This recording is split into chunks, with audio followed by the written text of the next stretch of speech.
much, y'all. It don't take much. We like to say these long, drawn out prayers, thinking that God will get tired of us and just go ahead and bless us. Then we act as if God is hard of hearing, and we holler louder because we feel like he can't hear us. But I'm reminded, sermon I preached a while back, my sermon was the topic of my sermon was, "Are you threatening me?" –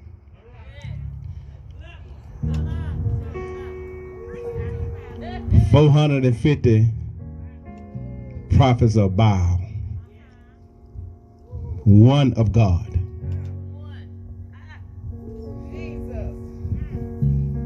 They fixed up the altar. I'm trying to talk about how we said long, drawn out prayers to God, and we just keep hollering, thinking God is hard of hearing, or he'll just get tired of us and he'll just bless us. 450 prophets built the altar. They called on God, and he never showed up. The prophet told them just to holler a little louder. Maybe he's not hearing you, or maybe he's busy doing something, and you got to holler louder to get his attention. But I want to let you know that the God that I serve, you don't have to be long, and you don't have to be loud. You just got to call on him. For the Bible did say that throughout this battle experience, 450 couldn't get in touch with their God. But one prophet called on his God, and he came running. What I'm trying to say is that we just got to trust God, that God will do it when he said he'll do it. 450 called, hurt themselves, end up dying. One man called on his God. His God showed up. Their God must be still asleep because he never showed up. I said that to say this. There's a God that I know. He will show up. And he will show up on time. Songwriter declares that he may not come when you want him, but I declare he's always on time. The Son have gave us a word on this day, praying that the vaccines work.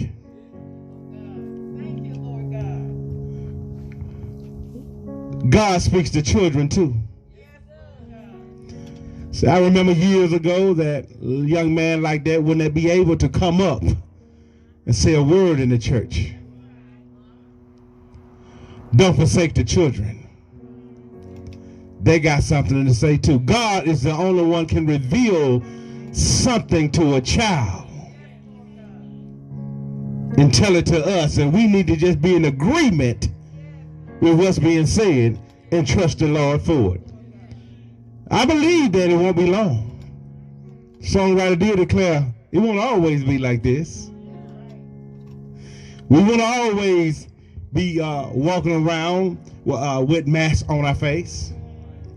But I believe until God place in your spirit to take your mask off and have a sense of comfort that everything is over. I think that blood-washed believers in Christ will still don these masks upon their face. For the Bible did say to obey the laws of the land, and I will say this, and I'm not scared to say it. I say it in New York City. I say it in Washington, D.C. I say it in front of the house in Jackson, Mississippi, where our governor resides at. Don't listen to somebody that don't have the same agenda that you have. He might be trying to live, but I'm trying to trust God and live. So let's obey the laws of this land. We thank God for all of you. Thank God for what he is doing. Thank God for my wife, Sister Brewster. We thank God for Minister Adams. And we just thank God for him just being God and God all by himself. He don't need no help, Brother Alpha. he don't need no help to be God. He's just that awesome, amazing God, and he don't need no help to do what he does. We're not going to trouble you long on this day. We declare that we done had an awesome time and good time in the name of the Lord. And we're not here to bore you any longer. But there is a word from the Lord. The Bible declares in the book of James. The Bible declares in the book of James, the first chapter. James, the first chapter, verse number 2. The Bible declares, verse 2, book of James, first chapter. Consider it joy, my brothers, when you experience various trials. I'd like to choose as a subject for a few minutes. I'm struggling, but I believe I'll make it. Yes, Lord. Thank you, Lord. I'm struggling, but I believe that I will make it. My brothers and sisters, all of us have been in a place in our lives that all of us have dealt with struggles. I mean, struggles come to all of us in life. And some of them, when these struggles come, they come in different sizes and shapes. And it comes in many forms and in many different ways. But the truth of the matter is, all of us deal with struggles. James tells us in the book of James, the first chapter, in the second verse. James tells us, and get right to the point of our struggles that we deal with. A lot of us, upon the sound of my voice, woke up this morning with a struggle. All right. Minister Adams said it a second ago. She had made up in her mind that she wasn't coming to worship service on this morning. A lot of you, upon the sound of my voice, may have been in that same situation. Said you wasn't coming, but when you thought about the goodness of Jesus and all that he had done for you, you decide to get up Yes, Lord. and get to moving. Yes, Lord. Yes, Lord. Reminded, songwriter, said about an old man, said he had been in church for 50-some odd years. He said he had his troubles on everyday occurrences. And my brothers and sisters, I want to let you know, living for the Lord do not excuse you from having troubles within your life. If the truth be told, my brothers and sisters, sometimes living for God puts you right in the battlefield of trouble. But I want to let you know, my brothers and sisters, even though we find ourselves on the front line of trouble, Come on. I want to let you know that God is still Yes, He is. the same God on the front, in the front line, Thank you, Lord. that He is back in the comfort zone. All right. In other words, God doesn't change His position That's right. because the position that you find yourself in. Thank you, Lord.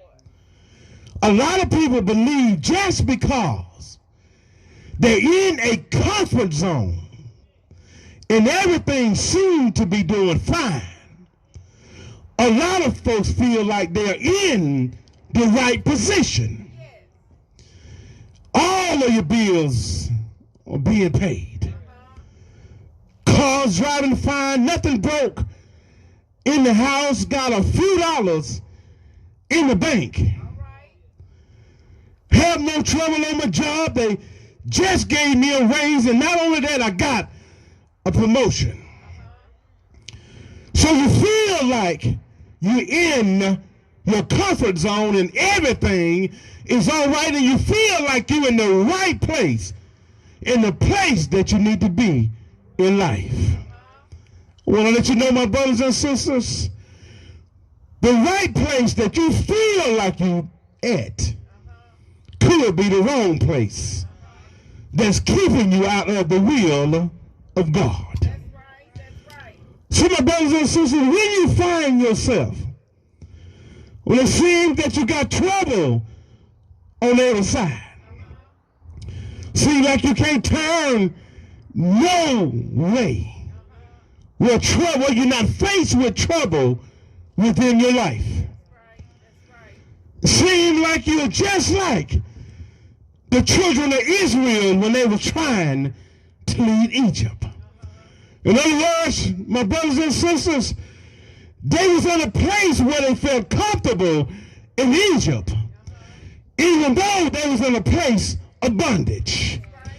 I stop here to tell someone, just because you're in a comfort zone on your job, in whatever place you feel like you're in a place of comfort, I want to let you know you might be out of position for a blessing from God. Just because everything is going fine on your job, you feel like God is doing something in my season of life, but you maybe got to a place in life you got too comfortable that you can't see what God is trying to do in your life. Thank you, Lord. Sometimes God got to get us out That's right. of our comfort zone. That's right. In other words, sometimes God got to allow some sickness to come upon your life in order to let you know that I'm trying to tell you that you need me instead of you depending on yourself. Because when everything seems to be going fine, you don't depend on God. Got money in the pocket to buy groceries. The children doing well. Got a nice car that you drive, and not only that, you got a second one that you can drive if you want to.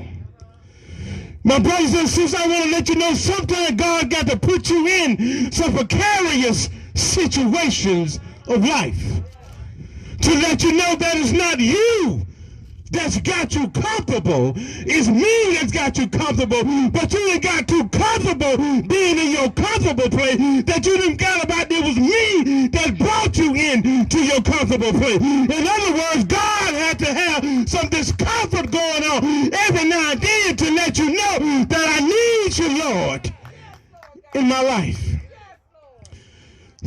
sometimes, my brothers and sisters, when we're in a place of life of discomfort in our lives, God is trying to let us know that I'm trying to bless you. And I'm trying to allow you to see me in your troubled situation of life. For the Bible did say in John 16 chapter, around the 33rd verse, God said, in me you will have peace. For in this life you will have tribulation. But he said to me, be of good cheer when trouble comes. Mr. Adams, I asked him, how can I be in cheer when trouble seems to be on every side? How can I be in cheer when it seems like it's a roller coaster ride? I'm up one day and down the other day. How can I be of good cheer when I have more dark days than I have sunny days? How can I be in cheer when the doctor tells me there's nothing else he can do for me? How can I be in cheer?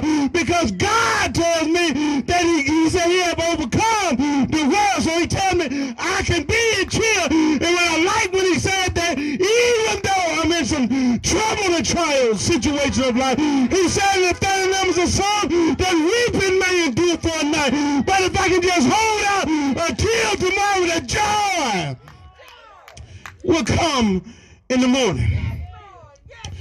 James said, be of good cheer when you are faced with various trials. I want to let you know, my brothers and sisters, all of you up under the sound of my voice want to experience the same thing at the same time. But you will experience the same thing at different times. You might not catch that. You might not experience what I'm experiencing right now. But if you can just hold on a little while longer, it's coming your way. I might not be experiencing what you're experiencing, but I believe after a while I will experience those. The reason why I said that, because the God that I serve, he sent his only begotten Son. They did call his name Jesus. He know how to hurt. He know how to be in pain. He know how to be in sorrow. In other words, since he know that, I will experience all of those things that Jesus experienced. I will experience my ups. I will experience my downs. I will experience my heartache, and I will experience my pain. But I'm so glad that I got a God that sits high and able to look mighty low. Not only that, he's a God that's able to make everything all right. That's why when trouble comes within my life, I do like James said, I just count it all joy. Why you count it all joy, Brewster? Because the joy that I have, the world didn't give it to me, and the world can't take it away. I count it all joy because I just believe that it will be all right. The sickness will be all right. The brokenness will be mended. The money that's look funny and the change that will be, that looks strange, God will open up a window from heaven and pour me out a blessing that I'm not able to receive. Do I got a witness out there that's willing to count it all joy in times of sickness in your life? You will count it all joy in times of trouble.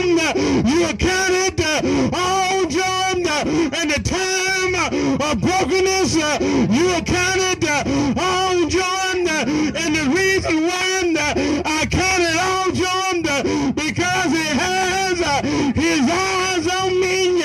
And since he got his eyes on me, he sees everything that I'm going through. Is there anybody here know that God see everything that you're going through? So when the sickness comes, I run on. When the brokenness comes, I run on. When trouble in my way, I press on. I just believe that if I just keep pressing my way forward, God has something for me. Do I got a witness out there? Just know that God something from you. If you just hold out until tomorrow, I just believe that everything will be all right. Do I have a witness to know that God to believe? If just hold out until tomorrow, don't fool me, church. Or you gonna hold out until tomorrow, or you gonna count it all joy while you're going through.